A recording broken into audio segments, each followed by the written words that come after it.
Hello friends, आइए topic को आगे बढ़ाते हैं। 12th क्लास वैश्विक रसायन का चैप्टर चल रहा है।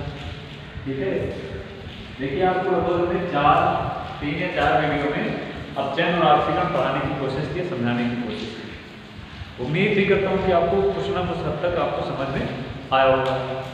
बेटा आज जो हमारा टॉपिक है वो इलेक्ट्रोड है।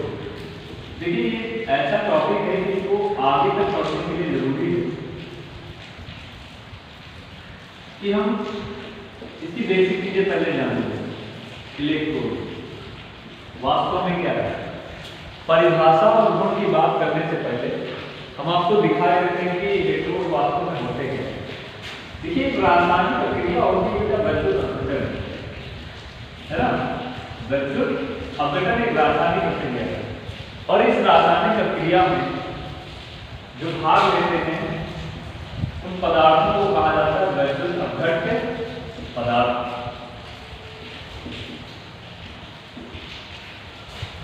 ये प्रक्रिया विद्युत अपघट्य पदार्थ के जलीय विलयन में होती है। ठीक है, जलीय विलयन में होती है। तो जब जलीय विलयन में होती है तो इसका मतलब ये है किसने इलेक्ट्रिसिटी प्रोवाइड कराई। ये हमारा भरा हुआ है विलयन, ये क्या भरा हुआ विलयन, और इस विलयन में हमको क्या प्रोवाइड करवानी है, इलेक्ट्रिसिटी, विद्युत धारा। इस विलयन में हमको क्या प्रोवाइड करवानी है, इलेक्ट्रिसिटी। ठीक है, या फिर विद्युत धारा। अब विद्युत धारा प्रोवाइड करवाने के लिए ध्यान से सुनिएगा, विशिष्ट प्रकार की छड़ें होती हैं। मतलब एक क्षण इलेक्ट्रोड का जब अध्ययन करेंगे हम तो वो अध्ययन वास्तव में किसका होता है, क्षण का होता है। अब ये क्षण धात्विक भी हो सकती है और अधात्विक भी हो सकती है। बस आपको याद रखना है कि कुछ विशेषताएं हैं। इसमें क्या होना चाहिए, इस क्षण में मुक्त इलेक्ट्रॉन होना चाहिए। क्या होना चाहिए बेटा, मुक्त इलेक्ट्रॉन। अगली शर्त यह है कि इस क्षण में उच्च विभव क्षमता होनी चाहिए। क्या होनी चाहिए, उच्च विभवांतर क्षमता होनी चाहिए। अब देखिए मुक्त इलेक्ट्रॉन और उच्च विभवांतर क्षमता क्यों कहा जाता है बेटा। मुक्त इलेक्ट्रॉन इसलिए कहा जाता है क्योंकि जब तक किसी भी परिपथ में मुक्त इलेक्ट्रॉन, मतलब जो इलेक्ट्रॉन गति करते हैं, एक सिरे से ग्रहण हो जाए दूसरे सिरे से निष्कासित हो जाए, वही इलेक्ट्रॉन मुक्त होते हैं। जब तक किसी क्षण में इस प्रकार की मतलब इलेक्ट्रॉनों की गति की क्षमता नहीं होगी, हम उसे मुक्त इलेक्ट्रॉन नहीं कह सकते। सॉरी, हम उसे कैथोड इलेक्ट्रोड नहीं कह सकते। और जब तक मुक्त इलेक्ट्रॉन नहीं होंगे तब तक उसमें इलेक्ट्रिसिटी प्रवाहित नहीं होगी, और मुक्त इलेक्ट्रॉन होने पर ही उसमें विद्युत धारा इलेक्ट्रिसिटी प्रवाहित हो सकती है। अब बात की जाती है उच्च विभवांतर क्षमता क्या है। इलेक्ट्रोड के बीच में एक परिपथ बनाया जाता है। अब विद्युत अपघटन अभिक्रिया कभी कभी ये होता है कि कम धारा पर, कम इलेक्ट्रिसिटी पर हो जाती है, और कभी कभी ये होता है कि उसके लिए विद्युत अपघटन के लिए ज्यादा से ज्यादा धारा की आवश्यकता होती है।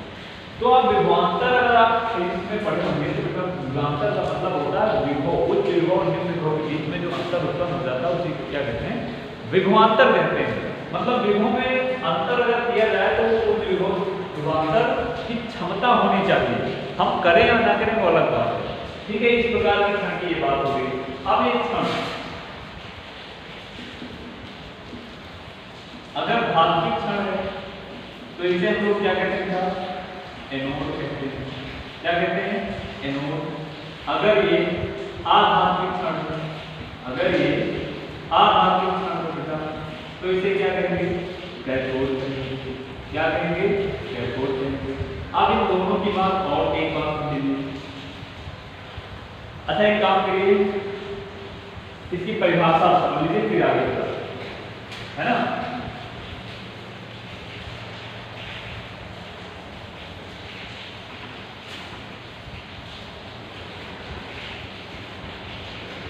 इलेक्ट्रोड की परिभाषा की अगर बात की जाए प्रकार की क्षणें, या कैसे लिखेंगे, उच्च विभवांतर क्षमता वाली मुक्त इलेक्ट्रॉन युक्त विशिष्ट क्षणें जिनका प्रयोग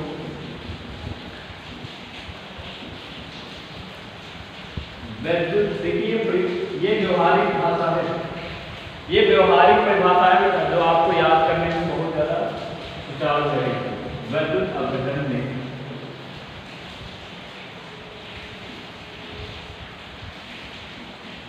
वैद्युत धारा प्रवाहित करने के लिए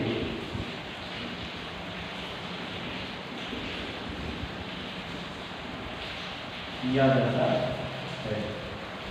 ये दो प्रकार की होती है, एक होती है क्या, एनोड, और एक क्या होती है, कैथोड। एनोड ऐसे लिखेंगे और ये कैथोड। अब अगर एनोड की बात की जाएगी तो भाई विद्युत अपघटन में क्या होता है कि दो आयन मुक्त होते हैं, एक धनायन होता है और एक ऋणायन होता है। जो धनायन होता है और जो ऋणायन होते हैं, अब ये एनोड की प्रकृति क्या है, ये किससे बने होते हैं, ये निर्मित होते हैं किससे का, धातु से निर्मित होते हैं, ठीक है, और ये अधातु से निर्मित होते हैं।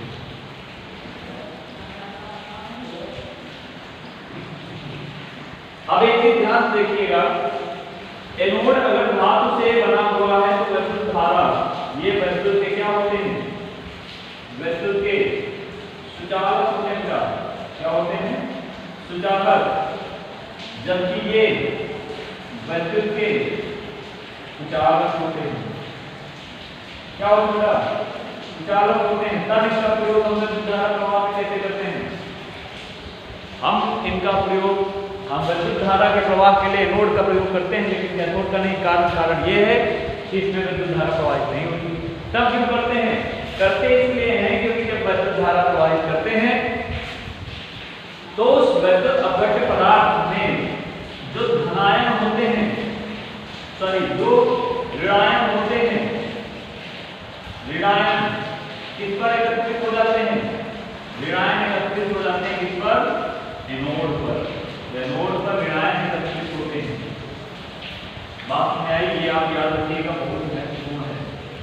एनोड पर क्या एकत्रित होते हैं, ऋणायन एकत्रित होते हैं, और जबकि कैथोड पर क्या एकत्रित होते हैं, कैथोड पर धनायन एकत्रित होते हैं। क्या एकत्रित होते हैं, धनायन, और धनायन को कैथोड भी कहते हैं, कैटायन भी कहीं लिखा होता है, ठीक है, कैटायन। और कैटायन के कारण इसका नाम पड़ा है कैथोड, और इसको ऋणायन को इंग्लिश में कहते हैं एनायन, और एनायन के कारण इसका नाम पड़ा है एनोड। बात समझ आई होगी बेटा। इलेक्ट्रोड विशेष प्रकार की क्षणें होती हैं जिसमें मुक्त इलेक्ट्रॉन और उच्च विभवांतर क्षमता की जैसी कई विशेषताएं होती हैं। और कुछ विशेषताएं ये भी हैं कि दो प्रकार के इलेक्ट्रोड होती हैं, एक एनोड और एक कैथोड। एनोड जो कि धातु से निर्मित होते हैं, कैथोड जो कि अधातु से निर्मित होते हैं। एनोड पर ऋणायन एकत्रित होता है और कैथोड पर धनायन। अच्छे से नोट कर लीजिए, बाकी आपको अगले वीडियो में बताया जाएगा।